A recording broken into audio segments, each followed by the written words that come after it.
ভোটের বানচাল করার একটা ষড়যন্ত্রের আশঙ্কা করা হয়েছে। নিরাপত্তাহীনতার অভিযোগ তো আছেই, কারণ আমাদের স্বরাষ্ট্র উপদেষ্টা বলেছেন অবৈধ অস্ত্র উদ্ধার না হলেও এগুলি ব্যবহার করা হবে না, যাতে না হয় সেরকম একটা কিছু ব্যবস্থা তিনি হয়তো নিয়ে ফেলেছেন। প্রথম কথা হলো বাংলাদেশের ইতিহাসে আমি অন্তত শুনি নাই যে পুলিশের কাছ থেকে বৈধ অস্ত্র তো লুট হয়েছে। আমি বলতেছি মানে পুলিশের অস্ত্র গিয়ে অবৈধ হয়ে গেছে। আমি সেই জায়গাটাই আসতেছি।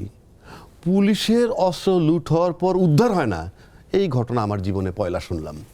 মানে এটা কশ্চিনকালেও সম্ভব না যে অন্তত পুলিশের অস্ত্র নিয়ে যাবে সেইটা উদ্ধার হবে না। আবার স্বরাষ্ট্রমন্ত্রী বলতেছে সেই অস্ত্র ব্যবহার হবে না, অর্থাৎ এই যে অবৈধ অস্ত্রগুলো বানিয়ে নিয়ে গেছে তাহলে কি তার কাস্টডিতে আছে, মানে আপনি নিশ্চিত কীভাবে যেটা ব্যবহার হবে না? তাহলে উদ্ধার যে হয় না এটা নাটক হইতে পারে।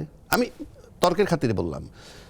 2 নম্বর আসেন, আপনি অবৈধ অস্ত্র উদ্ধার করতে পারতেছেন না আর আমার বৈধ অস্ত্র জমা নিচ্ছেন কোন বিধানে? কথার কথা বলছি। একটা বাড়িতে আজকে যে অবস্থা দেশের, একটা বাড়িতে যদি শোনে যে এখানে 2টা শর্টগান আছে বৈধ লাইসেন্সওয়ালা, 3টা রিভলভার আছে 3 জন ভদ্রলোকের, to some extent they R safe. কিন্তু যখন আপনি জানবেন যে বৈধ অস্ত্র সব জমা নিছে, তখন কিন্তু জানানো ওই সব যাচ্ছে যাদের নির্বাচনের দিকে না গিয়ে বাড়ির দিকে তারা তো জানতেছে যে এই বাড়িটা এখন নিরস্ত্র। এটা কোন বিধান? অবৈধ অস্ত্র উদ্ধার করতে পারবেন না, বৈধ অস্ত্র জমা নিবেন।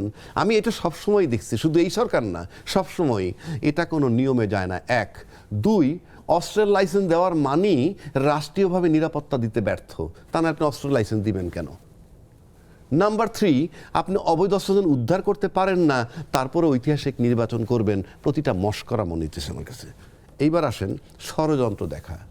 আপনি যখন কতগুলা পজিশন আছে মানুষের, যা বলবেন বলে যেতে পারবেন, কিন্তু এটার কৈফিয়ত চাওয়া নাই। আমি যদি বলি কঠিন কৈফিয়ত, মানে ষড়যন্ত্র দেখতেছি, এটা হতে পারে ওটা হতে পারে, তখন বলবে একে একটু গ্রেফতার করো, ওনার কাছে ইনফরমেশন আছে, তা নইলে এটা বললো কেমনে? কিন্তু বড় মাপের লোক যখন বলে তখন কিন্তু এটি নিয়ে প্রশ্ন আসে না। আপনি যখন ষড়যন্ত্র দেখতে পাচ্ছেন, হোয়াই ডোন্ট টু ডিসক্লোজ ইট? কোন কর্নার থেকে কে কিভাবে করতে পারে, তাইলে তো একটা আমরা সতর্কতা অবলম্বন করতে পারে রাষ্ট্র। তো এই যে ভেক্টার্মের কথাটা আমার ব্যক্তিগতভাবে আমার কাছে পছন্দ হয় না। কিন্তু আমি যদি বলি